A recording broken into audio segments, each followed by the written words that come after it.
Praise the lord. హల్లెలూయా. ఈరోజు వాక్యం జ్ఞానము గురించి తెలుసుకుందాం. సామెతలు 10:1. జ్ఞానము గల కుమారుడు తండ్రిని సంతోషపరచును, బుద్ధి లేని కుమారుడు తన తల్లికి దుఃఖము పుట్టించును. A wise child brings you joy to a father. A foolish child brings grief to mother. Grief అంటే దుఃఖము, శోకము. Today we are going to see 5 amazing truth about wisdom. జ్ఞానం గురించి బైబిల్లో ఏం రాసిందో ఒకసారి చూద్దాము. సో మొట్టమొదటిగా జ్ఞానం ఎలాంటిది అంటే, అయితే పైనుంచి వచ్చు జ్ఞానము మొట్టమొదట పవిత్రమైనది, తర్వాత సమాధానకరమైనది, మృదువైనది, సులభముగా లోబడినది, కనికరముతోనూ మంచి ఫలముతోనూ నిండుకొనున్నది, పక్షపాతమైనను వేషధారి అయినను లేనిది అయి ఉన్నది. ఆమేన్. హల్లెలూయా. సో ఇక్కడ చూసినట్లయితే వాక్యము, but the wisdom that is from above is first pure అంటే హోలీ, పవిత్రమైనది, పీస్ఫుల్ సమాధానకరమైనది, జెంటిల్ మృదువైనది, విల్లింగ్ టు ఈల్డ్ సులభంగా లోబడినది, full of mercy and good fruits, without partiality and without hypocrisy. అంటే ఇక్కడ పవిత్రమైనది, సమాధానకరమైనది, మృదువైనది, సులభముగా లోబడినది అండ్ పక్షపాతమైనను వేషధారణ అయినను లేనిది అయి ఉన్నది అని చెప్తున్నారు. సో ఇక్కడ చూసినట్లయితే రోమా పత్రిక 12:3 ప్రకారంగా God gives a measure of faith to each person. This means that God has given every individual a certain measure of faith, grace or ability. No one is left empty. Each person has received something from God according to his purpose. దేవుడు ప్రతి ఒక్కరికి జ్ఞానం ఇచ్చారు. తమ తమ విశ్వాస పరిమాణంను బట్టి దాన్ని జ్ఞానంను మనకిచ్చారు. అంటే అర్థం ఏంటంటే, దేవుడు ప్రతి మనిషికి కొంత విశ్వాసంను, కొంత జ్ఞానంను, కొంత వరంను ఇచ్చారు. ఎవ్వరూ కూడా ఎంప్టీ మైండెడ్ కాదు. ప్రతి ఒక్కరికి ప్రత్యేకమైన కృప, ప్రత్యేకమైన సామర్థ్యం ఆయన ఇచ్చారు. అంటే ఇక్కడ దేవుడు పక్షపాతి కాదు. అపోస్తలులో చూసినట్లయితే 10:34 ప్రకారంగా నో పార్షాలిటీ అని చెప్తున్నారు. అంతేకాకుండా దేవుడు చేసే ప్రతి ఒక్క సృష్టి లోపల కూడా అందరికీ తన గురించి తెలిసేలా చేశారు. ఆదికాండంలో మనం చూసినట్లయితే, నేను ప్రీవియస్ వీడియోలో చెప్పాను ఆదికాండం గురించి. స్టార్టింగ్లో భూమి ఆకాశంను సృజించాను అని చెప్పాను కదా. అందులో దేవుని సృష్టి కనుక చూసినట్లయితే దేవుని జ్ఞానం గురించి మనకు స్పష్టంగా కనిపిస్తుంది. అంతెందుకండి, మన బాడీనే శరీరాన్ని గురించి చూసినట్లయితే ఒక కన్ను కానివ్వండి, హృదయం కానివ్వండి, కిడ్నీ, ప్రతి ఒక్క అవయవము దేవుడి యొక్క జ్ఞానాన్ని మనకు ప్రతిబింబిస్తుంది. How he has made it is అని చెప్పేసి. సో మరొక వాక్యం చూసినట్లయితే, యెహోవా భయమే జ్ఞానానికి ఆది. సామెతలు 9 ప్రకారం చూసినట్లయితే, the fear of the lord is the beginning of wisdom. అంటే దేవుని గౌరవించడం, ఆయన మాట వినడం నిజమైన జ్ఞానానికి మొదటి అడుగు. ఇక్కడ విజ్డమ్ వర్సెస్ జ్ఞానం చూసినట్లయితే, విజ్డమ్ వర్సెస్ ఫూలిష్నెస్ చూసినట్లయితే, అంటే జ్ఞానం వర్సెస్ అజ్ఞానం కంపేర్ చేస్తే కనుక, జ్ఞానం ఉన్నది ఏం చేస్తుందంటే, wisdom builds A house and prepares A feast అంట. అంటే విజ్డమ్ ఇల్లు కట్టుకొని విందు చేసి అందరినీ ఇన్వైట్ చేస్తుంది. And with this wisdom she invites the simple and those who lack understanding. అంటే జ్ఞానము కొదువై ఉన్న వారలారా నా యొద్దకు రండి అని పిలుస్తుంది. హల్లెలూయా. అర్థమవుతుంది కదండి ఇక్కడ.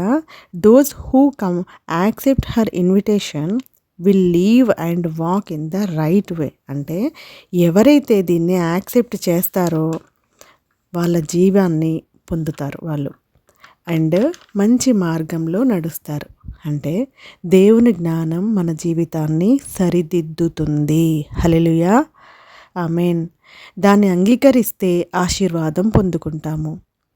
Then what about foolishness? మరి అజ్ఞానం, అది కూడా పీపుల్ని అట్రాక్ట్ చేస్తుందండి.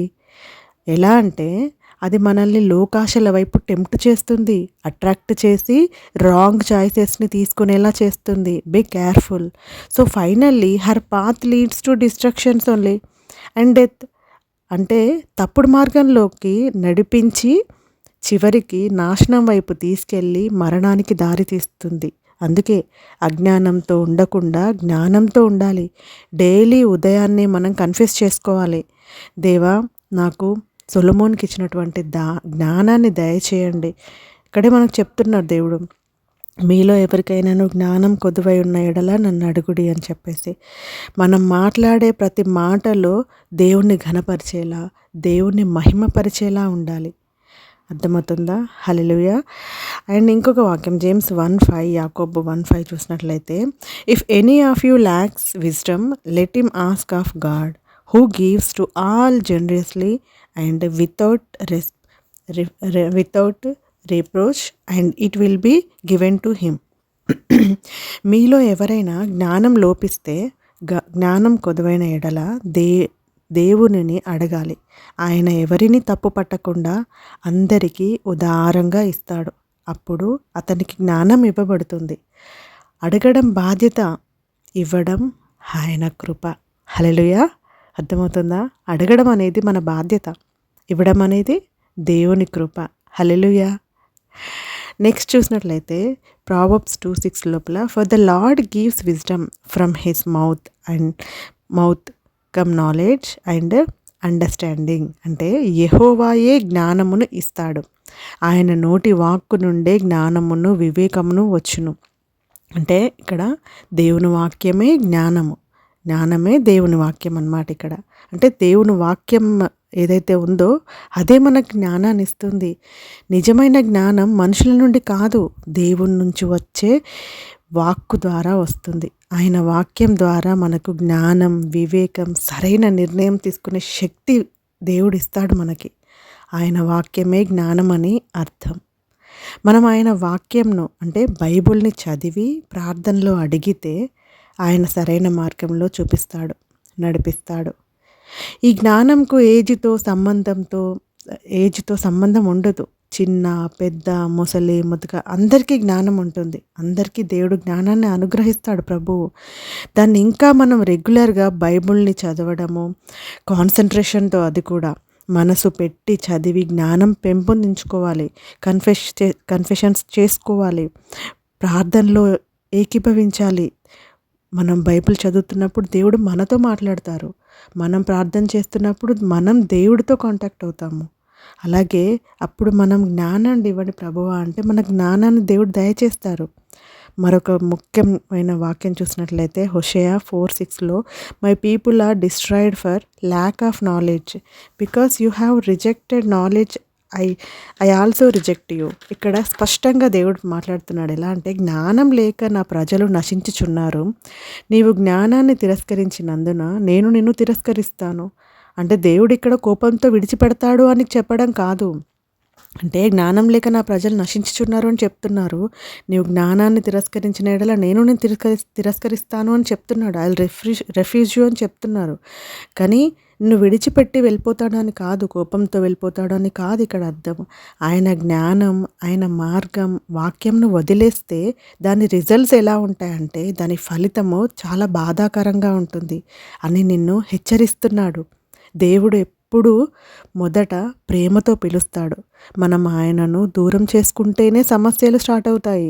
అంటే ఇక్కడ క్లియర్గా వాక్యం ద్వారా చెప్తున్నారు, జ్ఞానం పెంచుకొని ఎడల నిన్ను, నీ పిల్లల్ని, నీ కుటుంబాన్ని వదిలేస్తాను అని అంటున్నాడు దేవుడు.